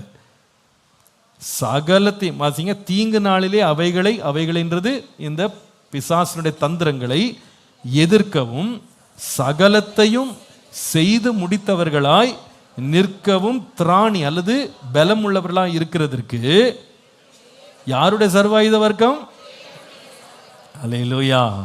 இது என்னுடைய ஆயுதம் கிடையாது, தேவனுடைய சர்வாயுத வர்க்கம். It is the armour of God. நம்முடைய ஆர்மர் கிடையாது. மாம்சத்தின்படி நம்ம ஆயுதங்கள் எடுத்துட்டு அவன் முன்னாடி நின்று அவன் பயப்படவே மாட்டான், கொஞ்சம் கூட அசரவே மாட்டான். அவனை எதிர்க்கிறதுக்கு என்ன தேவைன்னா தேவனுடைய சர்வாயுத வர்க்கம் தேவை. பிரியமானவர்களே, பிசாசனுடைய தந்திரங்களோடு எதிர்த்து நின்று நம்ம உறுதியாக நிற்க வேண்டுமானால் முதலாவது, if God has to make you stand firm, அவருடைய சர்வாயுத வர்க்கங்களை நாம் ஏற்றுக்கொள்ள வேண்டும். தேவன் இந்த சர்வாயுத வர்க்கங்களை நமக்கு தந்திருக்கிறார். பிசாசை எதிர்த்து நின்று போராடுறதுக்கு தேவன் நம்மை உறுதியாய் நிலைநிறுத்த வல்லவராய் இருக்கிறார். எப்பன்னா அவருடைய போராயுதங்களை நாம் எடுத்துக்கொள்ளணும், அவருடைய தளவாடங்களை நாம எடுத்துக்கொள்ளணும். தேவனுடைய சர்வாயுத வர்க்கங்களை எடுத்துக்கொள்வோமானா எந்த விதமான காரியத்தை எதிர்த்து நிற்க திராணியை கர்த்தர் நமக்கு தருவார். அல்லேலூயா. நீங்க யோசித்து பாருங்க, இந்த உலகத்திலேயே மிக சின்ன நாடுல ஒரு நாடு இஸ்ரவேல். ஆனால் அந்த இஸ்ரவேலை பார்த்தா இன்னைக்கு உலகமே என்ன பண்ணுது? நடுங்குது. அந்த ஒரு சின்ன நாடு எத்தனை நாடுகளை மிரட்டிக்கிட்டு கிட்டத்தட்ட 3 வருஷமா சண்டை போட்டுக்கிட்டு இருக்காங்க, ஓயவே இல்லைங்க. டயர்டே ஆக மாட்டேங்கிறாங்கன்னு நினைக்கிறேன். நம்மெல்லாம் ஒரு 10 நாள் சண்டை போட்டு வந்தாலே அதுக்கு 100 நாள் கொண்டாட்டம் நடத்தின்னு இருக்கும். அவங்க பார்த்தீங்கன்னா 3 வருஷத்துக்கு மேலே தொடர்ந்து சண்டை, எந்த நேரம் குண்டுமலை பொழியும்னு தெரியாது, ஆனால் சோர்ந்து போகாமல் நிற்கிறாங்க. எப்படி இவங்களால் நின்று பிடிக்க முடியுதுன்னு சொன்னால், அவங்களுக்கு அமெரிக்கான்ற ஒரு நாடு என்ன பண்ணுதுன்னா பேக்கிங். நீ அடிக்குன்னா அடி, உனக்கு எவ்வளோ வெப்பன்ஸ் வேணால் நான் என்ன பண்ணுறேன் தரேன், நீ உனக்கு இருக்கிற காசை கொடுத்துட்டு போ, என்னுடைய வெப்பன்ஸ் என்ன பண்ணு வாங்கிக்கோ, என்னுடைய லேட்டஸ்ட் வெப்பன் எடுத்துக்கோ, என்னோடய ஃப்ளைட்ஸ் எடுத்துக்கோ, என் குண்டுகள் எடுத்துக்கோ, ஏவுகணைகள் எடுத்துக்கோ, எல்லாத்தையும் எடுத்துக்கோ, உனக்கு என்ன வேணுமோ எடுத்துக்கோ. இப்போ அவங்களுக்கு என்ன வந்துருச்சுன்னா பாரு நிற்கிறாங்க. என்ன தைரியங்க அவங்களுக்கு! அந்த ஒரு நாடு கொடுக்கிற பலனை வச்சு எத்தனை சத்துருக்களை முறியடிக்கிறாங்க பாருங்க. தங்களை சுற்றி யாருமே கை நீட்ட முடியாத அளவு அவ்வளோ பலசாலிகளாக மாறிட்டாங்க. உங்களுக்கு நான் சொல்லட்டுமா, நமக்கு பின்னால் இருக்கிறது அமெரிக்கா இல்லை, பூமியையே உண்டாக்கின தேவன் நம் பட்சத்தில் இருக்கிறார். அவருடைய ஆயுதங்களை நாம் எடுத்துக்கொள்ளணும். நம்ம மாம்சத்தின் பலத்தில் கொண்டு போயிட்டு நம்ம சண்டைக்கு போகிறோம்னா எல்லாத்தையும் நம்ம என்ன பண்ணுவோம், இழந்துருவோம். வீரம் இருக்கலாம், நிறைய பேருக்கு வீரம் இருக்கு. வீரத்தை வச்சுக்கிட்டு போய் யுத்தத்தில் போய் நின்னோன்னா உயிர் போயிடும். வீரம் பத்தாது. வீரத்தோடு என்ன இருக்கணும், விவேகமும் ஆயுதமும் இருக்கணும். ஆயுதம் இல்லைன்னா முடிஞ்சு போச்சு. பிசாசுக்கு எதிர்த்து நிற்கிறதுக்கு தேவன் நமக்கு எப்படி பலன் கொடுக்குறாருன்னா அவருடைய வெப்பன்ஸ் கொடுக்குற. எடுத்துக்கோ, என்னுடைய ஆயுதங்கள் எல்லாம் நீ என்ன பண்ணு, எடுத்துட்டு போய் சண்டை போடு. அப்போ தேவனை சார்ந்து கொள்ளாம நம்மளால இவன் முன்னாடி நிற்கவே முடியாது. ஒருவேளை அவனுடைய தந்திரங்கள்னால சோதிக்கப்பட்டிருக்கீங்களா? அவனுடைய அட்டாக்ஸ்ல வந்து நீங்க ரொம்ப பாதிக்கப்பட்டிருக்கீங்களா? பாஸ்டர் இவன் என்ன ரொம்ப தொந்தரவு பண்றான் பாஸ்டர், என்னுடைய மைண்டை ரொம்ப தொந்தரவு பண்றான், என்னுடைய செயல்பாடுகளில் ரொம்ப தொந்தரவு பண்றான், தேவனுடைய கிரியைகளை செய்ய முடியாதபடி என்னை ரொம்ப தடுக்கிறான், அவனுடைய பேச்சுகள் அவனுடைய கிரியைகள் என்னை ரொம்ப சோதனைக்குள்ள மாற்றுது, என்னால் கர்த்தருக்குள்ள நிற்க முடியல, என்னால் நின்று பிடிக்க முடியலன்னு சொல்றீங்களா? இன்னைக்கு சிலருடைய வாழ்க்கை அப்படி இருக்கு. விசுவாசி தான், பேர் வந்து போர் வீரன் தான், ஆனால் கையில் ஆயுதங்கள் கிடையாது. ஒரு நிமிடம் கூட நிற்க முடியல. அந்த குண்டு சத்த கேட்டாலே பயம் வந்துடுது.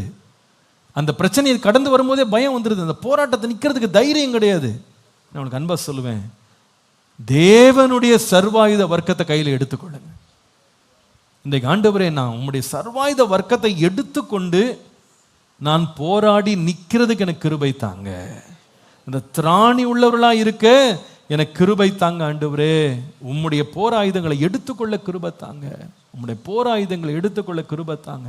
நான் சொல்லுவேன், காலையில் எழுந்த உடனே நாம் என்ன செய்யணும்னா, ஒரு சோல்ஜர் என்ன பண்ணுவார், அவர் யுத்தத்துக்கு போகிறதுக்கு முன்னால் என்ன பண்ணுவார், ஃபஸ்ட்டு எடுத்தோன்னே என்ன பண்ணுவார், யூனிஃபார்ம்லாம் போட்டு கன்னை முதல்ல எடுப்பார், லோட் பண்ணிடுவார். எப்போ லோட் பண்ணுவார், அங்கே ஒருத்தர் வந்து அவருக்கு சுடுறதுக்கு நேராக வந்தவொடனே வெயிட் பண்ணப்பா, அதை குண்டு போடலப்பா அப்படின்னு நான் தேடுவார்.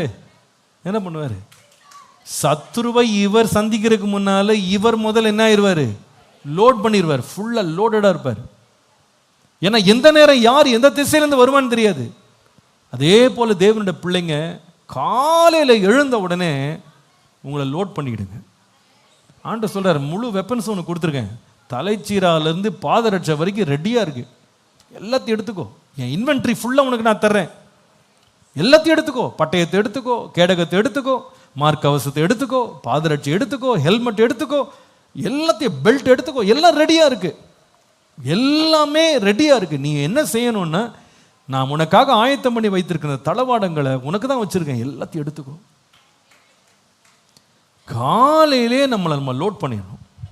ஏன்னா பிசாஸ் எப்படிப்பட்டவன்னா தந்திரசாலி. இந்திரா காந்தி அப்படின்ற நம்முடைய முன்னாள் பிரதம மந்திரியை பற்றி சொல்கிறாங்க. அந்த அம்மா எப்பவுமே வந்து ஒரு புல்லட் ப்ரூஃப் ஜாக்கெட் போட்டிருப்பாங்க, குண்டு தொலைக்காத ஒரு சட்டையை வந்து அந்த அம்மா போட்டிருப்பாங்க. அன்றைக்கி அவங்க வீட்டிலிருந்து அந்த ஆஃபீஸ்க்கு அவங்க நடந்து போனாங்க. அது வந்து அந்த காம்பவுண்டுக்குள்ளே தான் இந்த பிரதம மந்திரியினுடைய வீடு அலுவலகம். அன்றைக்கு யோசித்தாங்களாம், நம்ம காம்பவுண்டு தானே, நம்ம வீட்டுக்குள்ளேருந்து ஆஃபீஸுக்கு போகிறோம், ஒரு 50 அடி நடந்து போனால் ஆஃபீஸ் உள்ளே அப்படியே நடந்து வந்தாங்க. இதை வந்து உள்ளே ஒரு காவலாளி ஒருவன் அவங்களுடைய எதிரியாக இருந்திருக்கான், இந்த அம்மாவுக்கு தெரியலை. அன்றைக்கு அவன் கவனிச்சான், இந்த அம்மா என்ன போடலை, ஜாக்கெட் போடலன்னு கண்டுபிடிச்சான். புல்லட் ப்ரூஃப் ஜாக்கெட் இல்லைன்னு கண்டுபிடிச்ச உடனே கன் எடுத்தான். அது பாயிண்ட் பண்ணும்போது இந்த அம்மாவுக்கு தெரியல, இவனுடைய சத்துருன்னு கூட பண்ண, என்ன பண்ணுறேன்னு கேட்டாங்க. அதுக்குள்ளேயும் பட பட பட பட படன்னு குண்டு உள்ள பாய்ச்சிருச்சு, அங்கேயே விழுந்தாங்க. நாம உஷாராக இல்லாமல் இருக்கலாம், பிசாசு நம்ம மேலே பார்த்துக்கிட்டே இருக்கான், காலில் லோட் பண்ணிட்டார இவருன்னு பார்க்குறான். அதனால தானே வேதத்தில் வாசிக்கிறோம், காலமே உமக்கு முன்பாக ஆயத்தமாகி காத்திருப்பேன். காலையிலே ஆயத்தம் ஆயிடுங்க. வேதம் நம்ம கற்பிக்கிற முக்கியமான போதனையில் ஒன்று என்னன்னா, சோதனைக்குட்படுறதுக்கு முன்னாலேயே நம்ம ஆயத்தம் ஆயிடணும். இயேசு சொன்னார், சோதனைக்குட்படாதபடிக்கு விழித்திருந்து ஜெபம் பண்ணுங்க. இயேசு சோதனையை சந்திக்கிறதுக்கு முன்னாலே என்ன பண்ணிட்டாரு, இரவு முழுவதும் ஜெபம் பண்ணாரு. அதனால காலில் வந்து சோதனை வரும்போது அவரால் பயப்படக்கு வாய்ப்பே இல்லை, தைரியமாக சந்திச்சார். தேசாதிபதி வந்தான் எதிர்த்து, ராஜா எழும்பி வந்தான், ஜனங்கள் எல்லாம் கூக்குரல் இட்டாங்க. அவரை வந்து கடைசி வரைக்கும் ஒன்றும் செய்ய முடியல. கடைசி வரைக்கும் தன்னுடைய வாழ்க்கையில் தேவ சித்தத்தை நிறைவேற்றி பிசாசை ஜெயித்து அவர் தன்னுடைய ஓட்டத்தை வெற்றியாக முடித்தார். நமக்கு அது ஒரு உதாரணமாக வச்சிருக்கிறார். காலையில் எழும்போதே என்ன செய்யணும்னா, ஃபாதர் பக்மன்ஸ் பாடுறது போல துதிய நாடை அணியணும், துயரத்தை மறக்கணும், தேவனோட முகத்தை தேடணும்.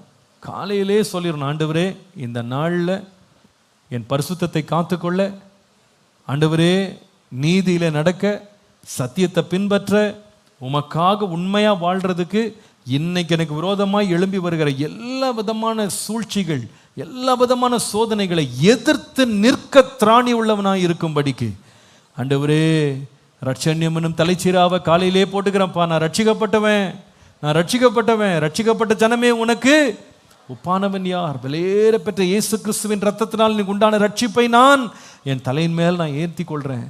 நான் ரட்சிக்கப்பட்டவன் என்பதை நான் உணர்றேன். அந்த ரட்சிப்பின் சந்தோஷத்தினால் என்னை நீர் நிரப்பும். காலையிலே சொல்லிடுங்க. அந்த சந்தோஷத்தை கர்த்தர் கொடுத்துட்டாருன்னா மற்ற சந்தோஷங்கள்லாம் பெரிய சந்தோஷமாகவே தெரியவே தெரியாதுங்க. காலையிலேயே அந்த ஹெல்மெட்டை தலைமையில போட்டுக்கிடுங்க. இங்கே நிறைய பேர் காலையிலேயே அந்த ஹெல்மெட்டை போடாதனால உலகத்தில் கொண்டு வர சிற்றின்பங்கள் எல்லாம் உங்களுக்கு இன்பமாக தெரியுது. காலையிலே ரெடி பண்ணிடுங்க உங்களை. I want to be filled with the joy of your salvation, Lord. தேவனுடைய ரட்சிப்பின் சந்தோஷத்தினால் நிரம்பிட்டோன்னா இந்த உலகம் காட்டுற எல்லா ஆசாபாசங்கள்லாம் பெருசாகவே தெரியாது. ஆடா போயா, நான் வந்து இதை விட என்னை விட்டு வாடாத மறையாத நித்திய சந்தோஷத்தை கர்த்தர் என் தலையின் மேலே வைத்திருக்கிறார். கர்த்தரால் மீட்கப்பட்டவர்கள் ஆனந்த களிப்புடன் பாடி சீயோனுக்கு வருவார்கள். நித்திய மகிழ்ச்சி அவர்கள் தலையின் மேல் இருக்கும். சந்தோஷம் மகிழ்ச்சி அடைவார்கள், சஞ்சலமும் தவிப்பும். காலையிலேயே நீங்கள் தேவ சமூகத்தில் அந்த சந்தோஷத்தை பெற்று பாருங்க. எந்த வெப் சீரிஸும் உங்களை என்ன பண்ணாது, கவர்ச்சியே கொடுக்காது. அதை பார்க்கும்போது ஆடப்போ இதை பார்த்துட்டு இருக்கிறதுக்கு நான் தேவனுடைய சந்தோஷத்தையே வச்சுருக்கேன், இந்த டூப்ளிகேட்லாம் நம்மளுக்கு எதுக்கு இல்லையா, தெரியாது. காலையிலேயே இந்த சந்தோஷத்தினால் நம்ம நிரம்பிட்டோம் அப்படின்னா, வாயில் துதியினால் நிரம்பி தேவனுடைய ரட்சிப்பின் சந்தோஷத்தை பெற்றுக்கொள்வோம்னா, டிவியில் வந்து என்னது சீரியல் வருது பாருங்க, அப்படியே சாயணும்னு தோணாது. இந்த அசிங்கத்தை எவன் பார்ப்பான்? மாமியார் சண்டை, மருமக சண்டை, இதெல்லாம் எவன் பார்த்துக்கிட்டு இருப்பான்? இதான் ஒரு சந்தோஷம். இதை விட நித்திய சந்தோஷத்தை கர்த்தர் என்னுடைய இருதயத்தில் தந்திருக்கிறார். அது போதும் எனக்கு. காலையில் ஹெல்மெட்டை போட்டுக்கணும். சர்வாயுத வர்க்கத்தை என்ன பண்ணுங்க, தரித்து கொள்ளுங்க.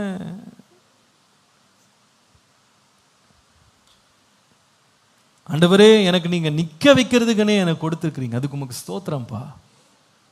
காலையில் எழுந்தவொடனே எப்படி எழும்பணும்னா, நோக்காட்டு சொல்லிக்கிட்டே எழும்பக்கூடாது. இடுப்பு வலிக்குது, ஆமாம் ரொம்ப நேரம் படுத்திருந்தா இடுப்பு வலிக்கு தான் செய்யும். காலு வலிக்குது, ஆமாம் காலில் ரத்த ஓட்டலைன்னா என்ன தான் செய்யும், வலிக்க தான் செய்யும். காலை எழும்பும் போதே 10 நோக்காட்டு சொல்லி எழும்பக்கூடாது. எழும்போது என்ன சொல்லணும்னா, இது கர்த்தர் உண்டு பண்ணின நாள், இதில் மகிழ்ந்து கழியூற கடவோம். காலையிலே எழும்பும் போதே துதியோடு எழும்பணும், ஆராதனையோடு எழும்பணும், நல்ல வாயில் ஒரு பாட்டோடு எழும்பணும். நீங்கள் அப்படி காலில் எழுந்து பாருங்க, நல்ல ஆண்டவர் 2-3 வார்த்தை சொல்லி துதிச்சு பாருங்க, அந்த இடமே தேவ பிரசன்னத்தினால் நிரம்பிடும். அர்த்தம் என்னென்னா, நான் வந்து ஆண்டவருடைய பண்டக சாலைக்குள்ளே போயிருக்கேன், என் வெப்பன்ஸ் எல்லாம் ரெடி பண்ணி எல்லாத்தையும் என்ன பண்ணணும், காலையிலே ஹெல்மெட்லாம் மாட்டிக்கணும். ரட்சிப்பின் சந்தோஷத்தை நான் பெற்றுக்கொண்டு இன்னைக்கு மகிழ்ச்சியோடு நான் இன்னைக்கு காலை நான் எதிர்கொள்ள போகிறேன். என்ன பிரச்சனை வந்தாலும் சரி அதெல்லாம் பார்த்துக்கலாம். அல்லேலூயா. அந்த சந்தோஷத்தை உலகம் கொள்ளை கொண்டு போகவே முடியாது. காலையிலே எழுந்து நம்ம ஹெல்மெட்டை போட்டோம்னா என்ன வந்தாலும் சரி பார்த்துக்கலாம், என்ன வந்தாலும் சரி எதிர்கொள்ளலாம், நிற்கலாம். எத்தனை பேர் விரும்புறீங்க? அல்லேலூயா. நிற்கணும். எல்லாரும் சொல்லுங்க, என்ன செய்யணும்? எதற்கு எதிராக நிற்கணும்? பிசாசுக்கு எதிராக நிற்கணும். நிற்கிறதுக்கு என்ன சர்வாயுத வர்க்கம் தேவை? கரெக்டாக சொல்லுங்க, என்ன சர்வாயுதம் வேணும்? தேவனுடைய சர்வாயுதம் வேணும். சொல்லுங்க, தேவனுடைய சர்வ ஆயுதங்கள் நமக்கு தேவை. அந்த ஆயுதங்களை தலையிலேருந்து கால் வரைக்கும் ரெடி பண்ணி மாட்டிக்கிட்டோம்னா அதுக்கப்புறமா தைரியமாக போகலாம். எதை பற்றியும் கவலைப்பட வேண்டிய அவசியம் இல்லை. காலையிலே ரெடி பண்ண எனக்கு கிருபை தாங்க ஆண்டவரே. ஹல்லேலூயா. ஒரே சரணம் பாடுவோமா? அடைக்கலமே உமது. அல்லேலூயா. அடைக்கலமே உமதடிமை நானே, ஆர்ப்பரிப்பேனே அகமகிழ்ந்தே, கர்த்தர் நீர் செய்த நன்மைகளையே நித்தம் நித்தம் நான் நினைப்பேன். அளவற்ற அளவற்ற அன்பினால் அணைப்பவரே, அளவற்ற அன்பினால்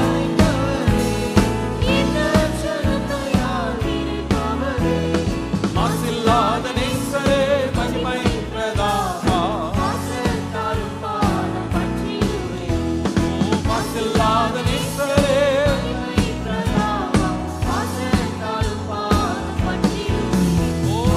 அடைக்கலமே உமதடிமை நானே, ஆர்ப்பரிப்பேனே அகமகிழ்ந்தே, கர்த்தர் நீர் செய்த நன்மைகளையே நித்தம் நித்தம் நான் நினைப்பேனே. என்னை என்றும் போதித்து நடத்துபவரே, கண்ணை வைத்து ஆலோசனை சொல்லுபவரே,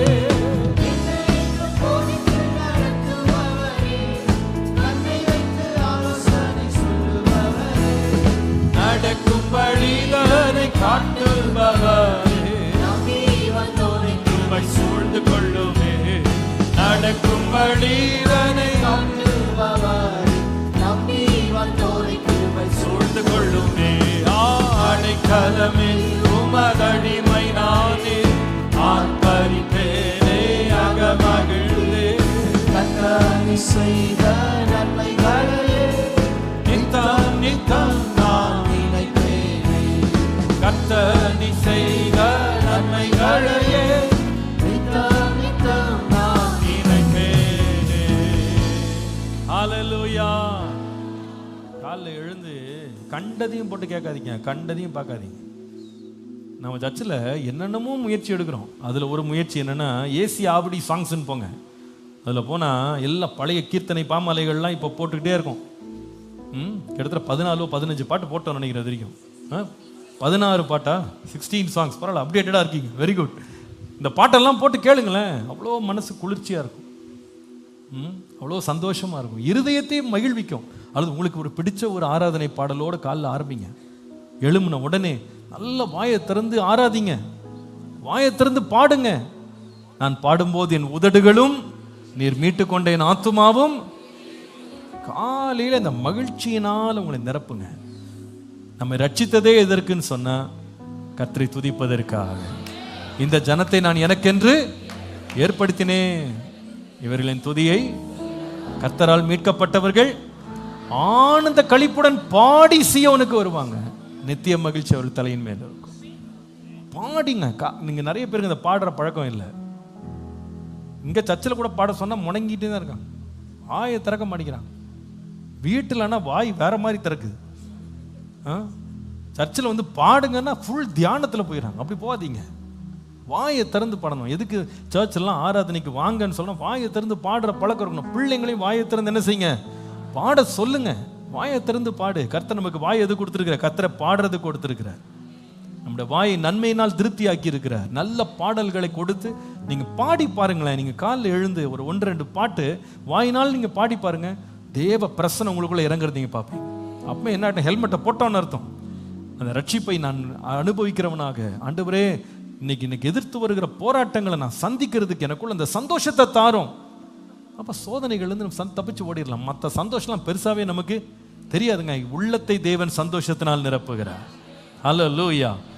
இருதயத்தை சந்தோஷத்தினால் காலையிலே நிரப்புங்க. நான் இன்னும் ஒவ்வொரு பகுதியாக போனேன்னா செய்தி முடிஞ்சிடும். என்ன, ஹெல்மெட்லேருந்து, பிரஸ்பேட்லேருந்து, நம்ம பெல்ட்லேருந்து, அதுக்கப்புறமா ஷூஸ்லேருந்து எல்லாத்தையும் சோடு எடுத்துகிட்டு வந்து ஷீல்டு எடுத்தேன்னா நீங்கள் பிரசங்கம் முடிஞ்சிடும். அதனால் நான் விட்டுறேன். நீங்கள் போய் உட்காந்து படித்து பாருங்கள். உங்கள் சோதனை என்ன? இன்பத்தினால் சோதிக்கப்படுறீங்களா? காலையிலே ஹெல்மெட்டை மாட்டிடுங்க. ஆண்டவரே உம்முடைய சந்தோஷத்தை எனக்கு தந்துட்டீங்கன்னா, அந்த ஹெல்மெட்டை போட்டேன்னா உலக சந்தோஷம் எதுவுமே என்னை தொட கூட செய்யாது. நான் மேற்கொண்டு போயிடுவேன். அல்லேலூயா. யாராவது இதில் ரொம்ப சோதிக்கப்படுறீங்கன்னா ஆண்டவர் இன்னைக்கு பேசுகிறாரு. உலகத்தின் இன்பங்கள், சிற்றின்பங்கள் ரொம்ப சோதிக்குதா? நல்லா தான் இருக்கேன் பாஸ்டர். சண்டே மண்டே ஆனால் அப்படியே வண்டி போயிடுது பாஸ்டர். வேற எங்கேயோ பார்க்க போயிடுது, வேற எதையோ பார்க்க போயிடுது, எதன் மேலேயோ அப்படி பற்றுதல் வந்துருதா? காலையில் எழும்பி தேவனுடைய மகிழ்ச்சியினால் உங்களை நிரப்புங்க. அல்லேலூயா. இது தேவனுடைய சர்வாயுத வர்க்கம். அதை போட்டுட்டீங்கன்னா நிச்சயமா நான் சொல்லுவேன், அவனுக்கு எதிர்த்து நிற்க திராணி உள்ளவர்களாய் மாறுவீங்க. கர்த்தர் நல்லவர். ரெண்டாவது இன்னொன்னுல நிக்கணும். 1 கொரிந்தியர் 16:13 பாருங்க. 1 கொரிந்தியர் 16:13, விழித்திருங்கள், விசுவாசத்திலே நிலைத்திருங்கள், புருஷர்களாயிருங்கள், திடன் கொள்ளுங்கள். அந்த வசனத்தை இப்படிதான் வாசிக்கணும்னு நினைக்கிறேன். விசுவாசத்துல நிலைத்திருங்கள் அப்படின்ற வார்த்தையை விசுவாசத்துல நிலையாய் நில்லுங்கள். சொல்லுங்க, விசுவாசத்தில் எப்படி இருக்கணும்? நிலையாய் நிற்க வேண்டும். அதுதான் இங்கிலீஷ்ல அதான் அழகா போட்டிருக்கு. Stand firm in the faith. Stand firm. நான் நம்புகிறேன். ரெண்டாவது, தேவன் நம்மை நிலை நிற்க பண்ணுவார் அப்படின்னு சொல்லும்போது எதுல நிலை நிற்க பண்ணுவார்னா, உறுதியாக நிலை நிறுத்துவார். எதுலனா விசுவாசத்துல. விசுவாசத்துல தேவன் நம்மை உறுதியாக நிலை நிறுத்த வல்லவர். விசுவாசத்துல நிலை நிறுத்த வல்லவர். இந்த விசுவாசம்ன்றது ரொம்ப ரொம்ப முக்கியம். விசுவாசத்தினால நம்ம பிழைக்கிறது மாத்திரம் இல்ல, நிக்க முடியும். அதுல நிக்கணும். விசுவாசத்துல நிக்கிறது ரொம்ப முக்கியம். நீங்கள் 20ஆம் சங்கீதம் 7-8 வசனங்களை வாசித்தால், சிலர் ரதங்களை குறித்தும் சிலர் குதிரைகளை குறித்தும் மேன்மை பாராட்டுகிறார்கள். நாங்களோ எங்கள் தேவனாகிய கர்த்தருடைய நாமத்தை குறித்தே மேன்மை பாராட்டுவோம். அவர்கள் முறிந்து விழுந்தார்கள், நாங்களோ எழுந்து நிமிர்ந்து நிற்கிறோம். தமிழ்ல குதிரைகளை குறித்து மேன்மை பாராட்டுகிறார்கள் இருக்கு. ஆனால் இங்கிலீஷ்ல சம் ட்ரஸ்ட் இன் ஹார்சஸ் போட்டிருக்கு. அதாவது சிலர் குதிரைகளை நம்புகிறார்கள், சிலர் ரதங்களை நம்புகிறார்கள். நாங்க இதெல்லாம் நம்புறது இல்லை, தேவனை நம்புறோம். குதிரையை நம்பினவெல்லாம் முறிஞ்சு விழுந்துட்டான், ரதங்களை நம்புறோம் முறிஞ்சு விழுந்துட்டான். நாங்களோ எழுந்து நிமிர்ந்து நிற்கிறோம். ஏன்னா நாங்க தேவனை நம்பி இருக்கிறோம். நம்ம வாழ்க்கை உறுதியா நிக்கிறதுக்கு ரெண்டாவது பகுதி ரொம்ப முக்கியமானது. என்னன்னா, விசுவாசத்தில் என்ன பண்ணணும்? உறுதியாக நிற்க வேண்டும். உறுதியா விசுவாசம் இருந்தா ஒருத்தன் உறுதியா நிற்பான். இந்த விசுவாசம் எப்படி வரும் அப்படின்னு கேட்டா, விசுவாசம் கேள்வியினாலே வரும். அந்த கேள்வி தேவனுடைய வார்த்தையினாலே வரும். அப்ப எவ்வளவு அளவு நம்ம விசுவாசத்தை நம்ம உறுதியா நிக்கிறதுக்கு வசனத்தை நம்ம படிச்சு வசனத்துல நம்ம தியானமா இருக்கிறோமோ, அவ்வளவு அதிகமா அது என்ன செய்யும்? நம்முடைய விசுவாசத்தை உறுதிப்படுத்த. எல்லாரும் சொல்லுங்க, விசுவாசத்தை உறுதிப்படுத்துறதுக்கு என்ன அவசியம்? சத்தமா சொல்லணும் எல்லாரும். வசனம். நான் சொன்ன பாருங்க, ஒரு பில்டிங் கட்டினா போதாது, அதை நிக்கணும். நீங்க உலகத்திலே உள்ள பெஸ்ட் கான்கிரீட்டை போடுங்க, நல்ல மேஸ்திரியை கொண்டு வந்து வேலை செய்யுங்க, நல்ல பாக்ஸ் எல்லாம் போட்டு கம்பியெல்லாம் போட்டு நல்லா நீங்க பெஸ்ட் நீங்க கான்கிரீட்டை உள்ள போட்டா கூட, இது முடிச்ச பிறகு கியூரிங்னு ஒன்று இருக்கு பாருங்க.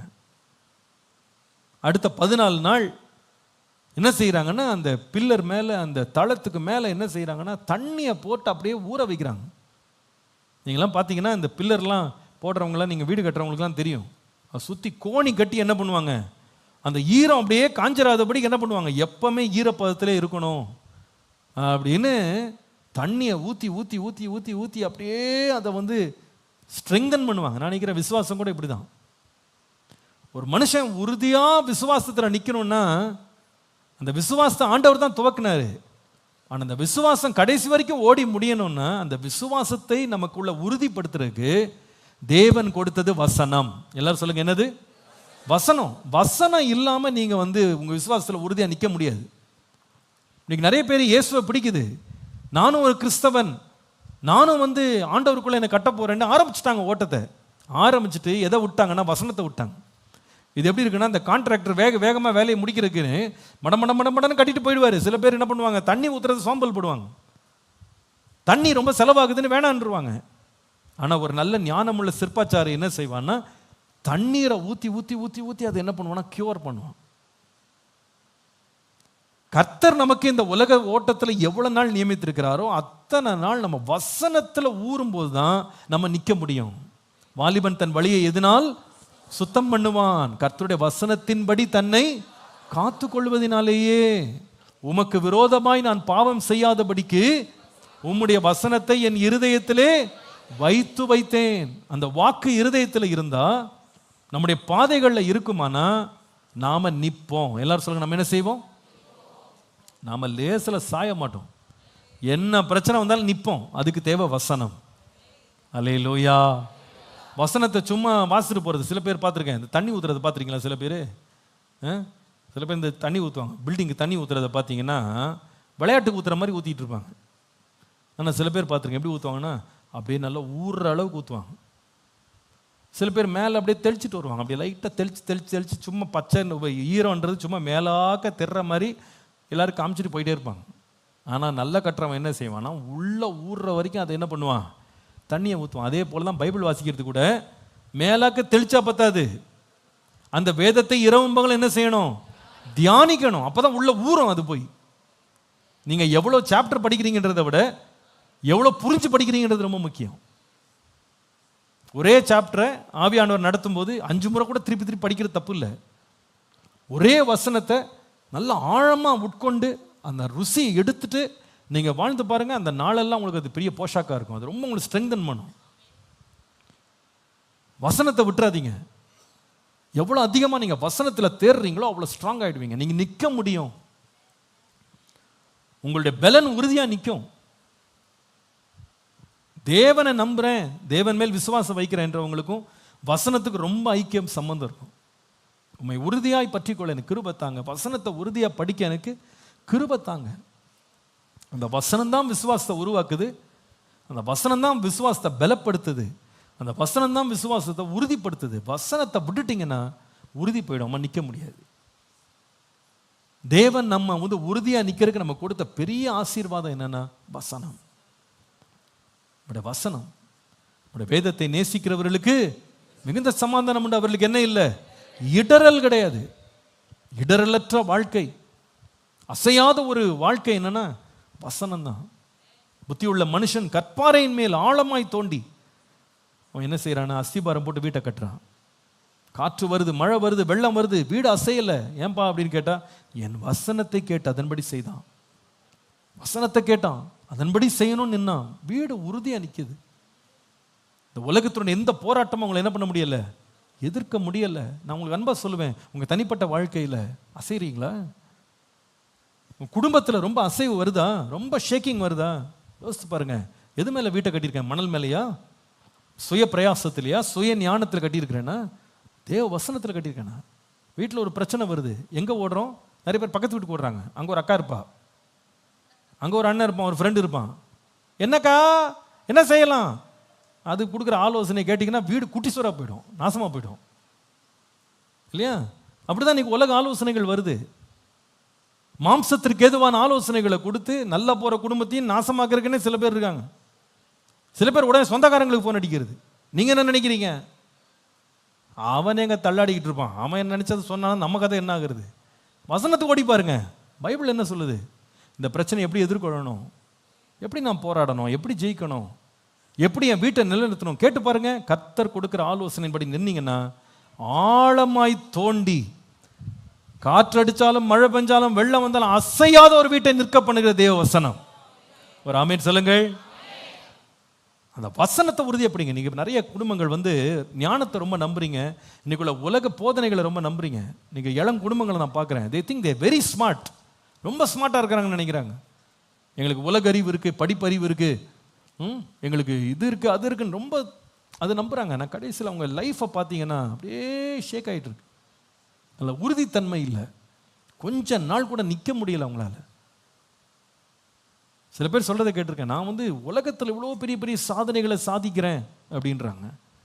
ஆனால் அவங்களுடைய வீட்டை கட்டுறதுக்கு அவ்வளோ கஷ்டப்படுறாங்க. உலகத்தில் எவ்வளோ பணத்தை சொந்த மனைவியை நடத்த முடியல அவங்களால. வீட்டில் ஒரு பாசமாக அன்பாக இருக்க முடியலைங்க, ரொம்ப கஷ்டப்படுறாங்க அதில். ஏன் அப்படின்னா தேவ ஆலோசனைப்படி செவி கொடுத்துருந்தா அவங்க வாழ்க்கை எவ்வளோ உறுதியாக மாறி இருக்கும். எவ்வளோ அழகாக கர்த்தர் நடத்திட்டு போயிருப்பார். கார் இருளில் கூட அழகாக நடத்திட்டு போயிருப்பார், ஆலோசனை கொடுப்பார். ஒரு பதில் சொல்கிறது கர்த்தருடைய வசனம் நமக்கு ஆலோசனை கொடுக்கும். கோபத்தை கையாளுறதுக்கு வேதம் நமக்கு ஆலோசனை கொடுக்கும். குற்றங்களை கையாளுறதுக்கு வேதம் நமக்கு ஆலோசனை கொடுக்கும். எல்லாத்துக்கும் ஆலோசனை பைபிளில் இருக்கு. மருந்துக்கு மருந்து, ஆலோசனைக்கு ஆலோசனை, எல்லாமே வேதத்தில் இருக்கு. அதான் ஒருத்தரடி பாடினாங்க இல்லையா, பழைய சண்டே ஸ்கூலில் சொல்லுவோம், வேதத்திலே வேதத்திலே விலை மதியாத முத்துக்கள் உண்டு, தினம்தோறும் நீ அந்த முத்துக்களை பார், உண்மையாகவே நீ ஒரு முத்தாக மாறுவாய். கேட்டிருக்கீங்களா அந்த பாட்டெலாம்? பழைய பாட்டு அது. வேதத்திலே வேதத்திலே விலை மதியாத முத்துக்கள் உண்டு, தினம்தோறும் நீ அந்த முத்துக்களை பார், உண்மையாகவே நீ ஒரு முத்தாக மாறுவாய். நம்ம வாழ்க்கை உறுதியாக நிற்கணும் அப்படின்னா வசனம், விசுவாசம் உறுதியாக நிற்கணுமா? வசனம். எல்லாரும் சொல்லுங்க, என்ன வேணும்?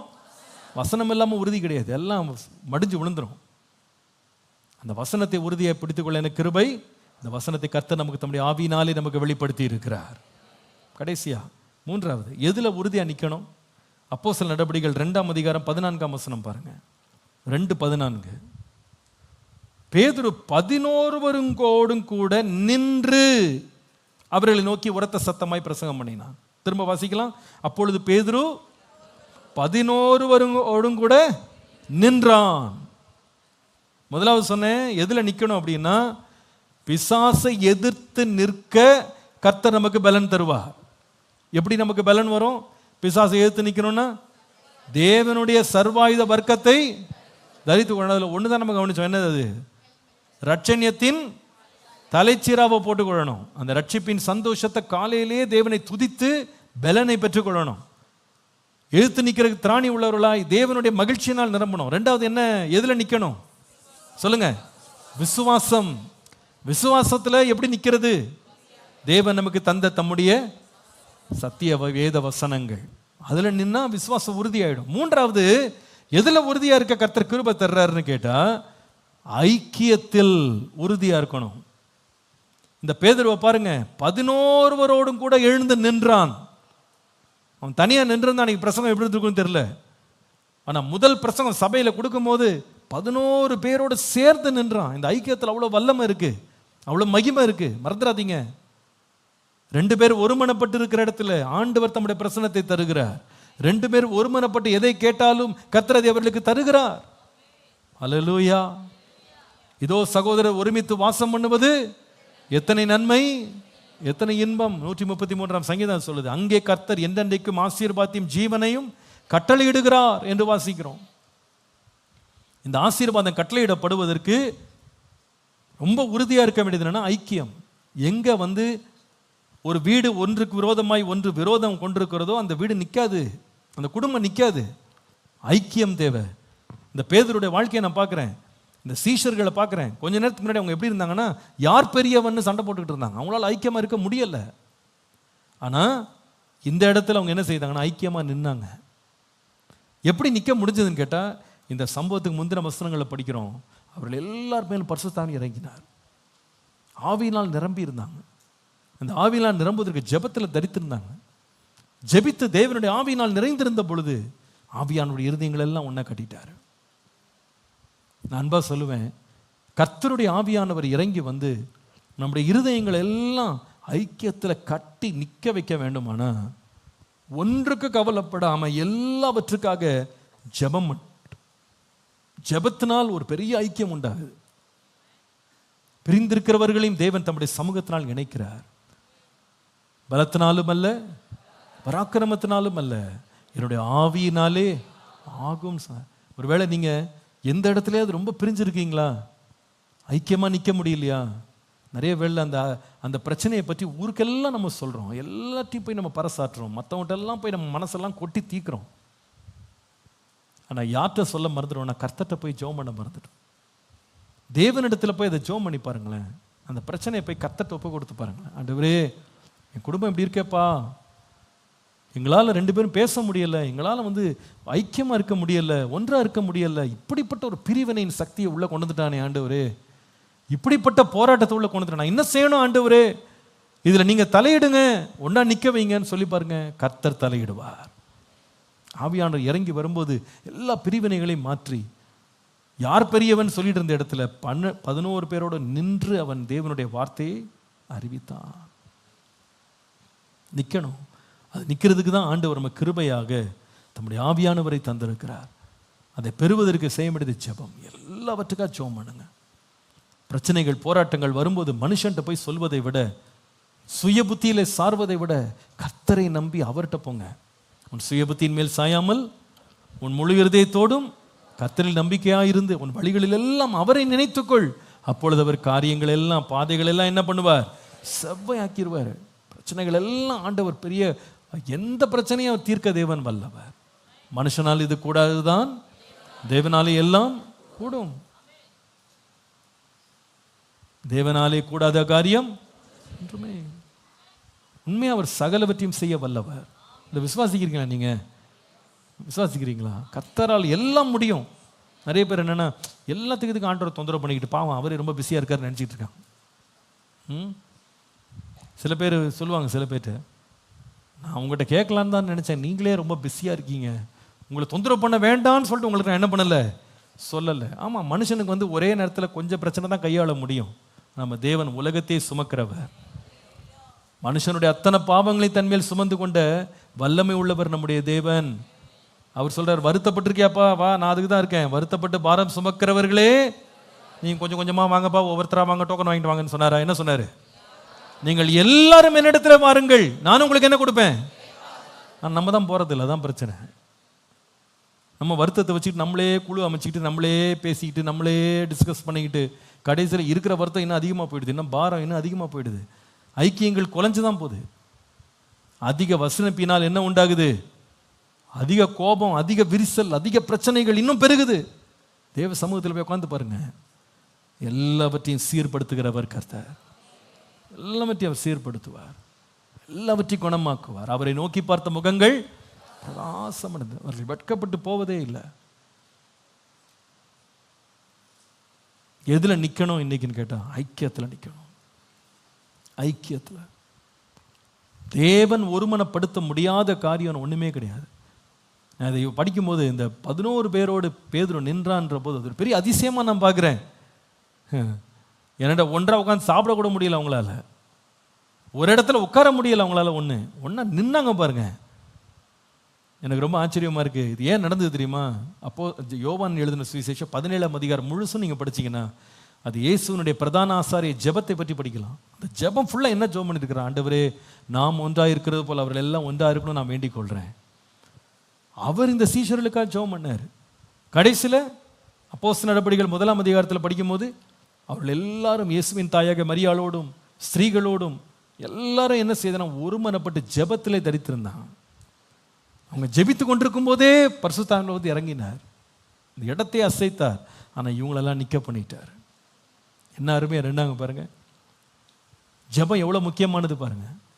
நம்ம வாழ்க்கையில் பிரச்சனை வராதுன்னு கிடையாது, வரும். ஆனால் பிரச்சனைகள் நடுவில் எல்லாத்தையும் தேவனிடத்தில் கொண்டு போய் கொடுத்து பாருங்க, சகல விதமான அதிசயங்களை நம்ம வாழ்க்கையில் கர்த்தர் காண பண்ணுவார். ஹல்லேலூயா. இந்த வார்த்தை யாராவது ஒரு மனைவிக்கு தேவையா இருக்கலாம், ஒரு கணவனுக்கு இன்னைக்கு தேவையா இருக்கலாம், ஒரு பெற்றோருக்கு தேவையா இருக்கலாம். நம்ம நிறைய பிரச்சனைகளை பற்றி பேசுகிறோம், ஆனால் ஜெபிக்கிறது இல்லை. அறை வீட்டை பூட்டி கொண்டு போய் ஜெபம் பண்ணி பாருங்க. வீட்டில் ஜெபிக்க முடியலையா?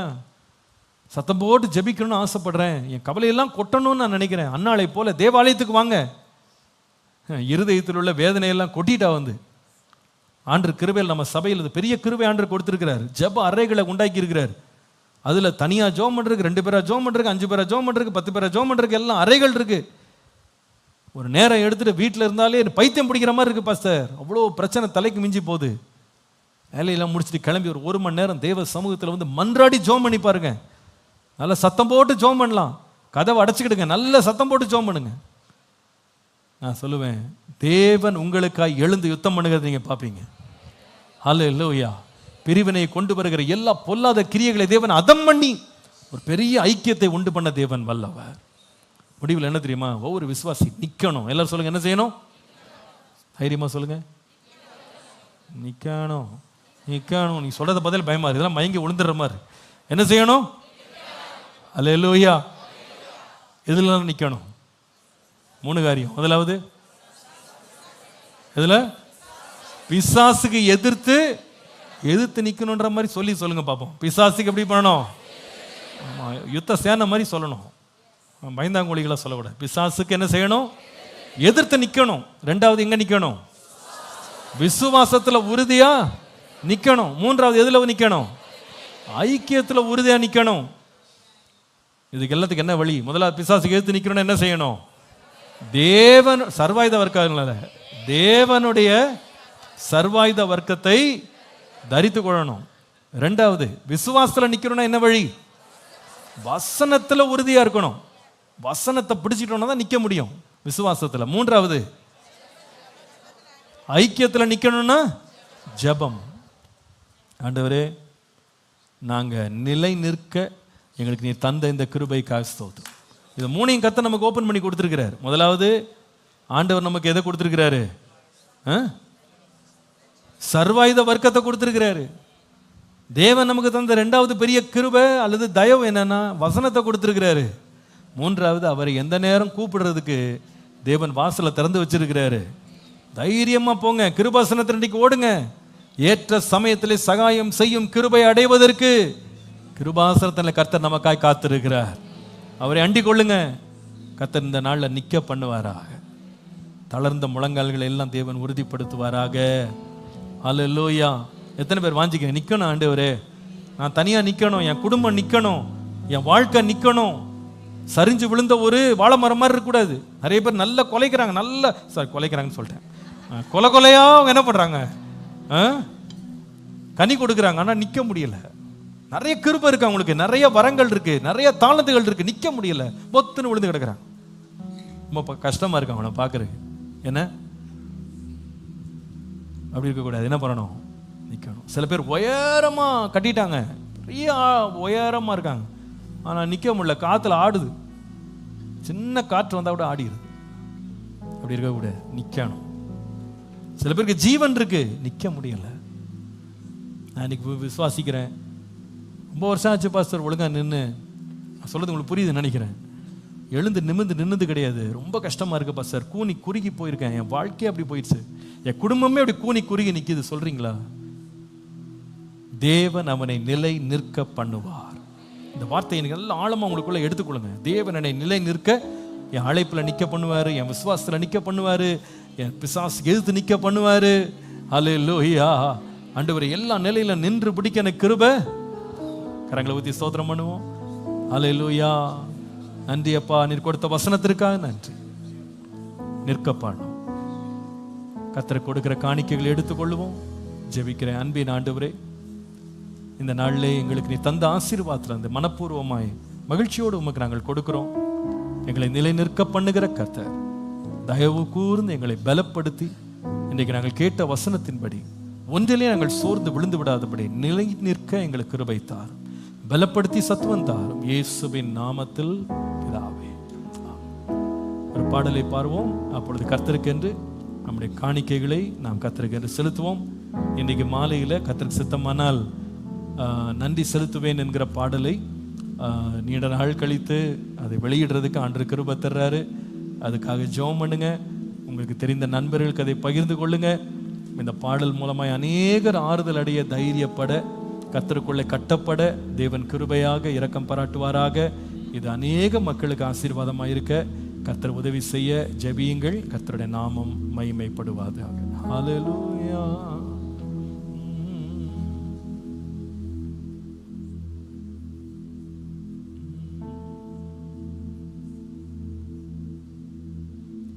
ஸ்தோத்திரமே ஸ்தோத்திரமே மறவாமல் செலுத்துகிறே. ஸ்தோத்திரமே ஸ்தோத்திரமே மறவாமல் செலுத்துகிறே. உயிர் பிழைத்தே உதவி பெற்றே உயிருள்ளவரை துதிப்பே. உயிர் பிழைத்தே உதவி பெற்றே உயிருள்ளவரை துதிப்பே. எல்லாவற்றிலும் எல்லாமுமாக இருந்த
நிக்கிறது கிருபை தான்.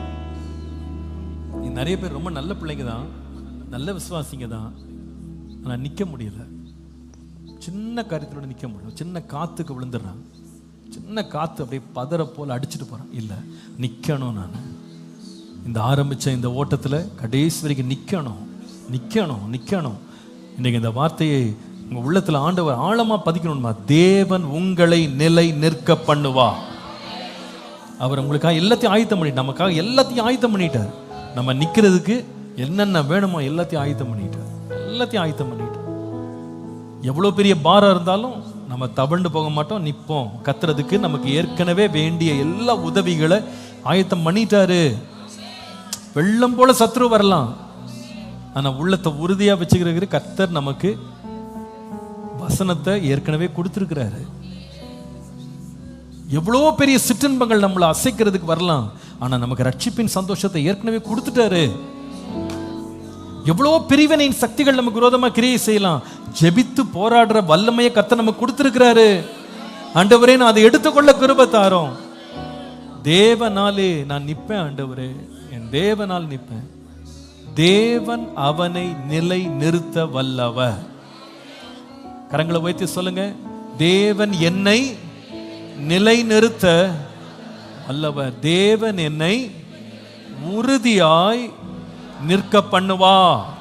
சொல்லுங்க, வாயை திறந்து இன்னொரு முறை, தேவன் என்னை உறுதியாய் நிற்க பண்ணுவார். இன்னொரு முறை சொல்லுங்க, தேவன் என்னை உறுதியாய் நிற்க பண்ணுவார்.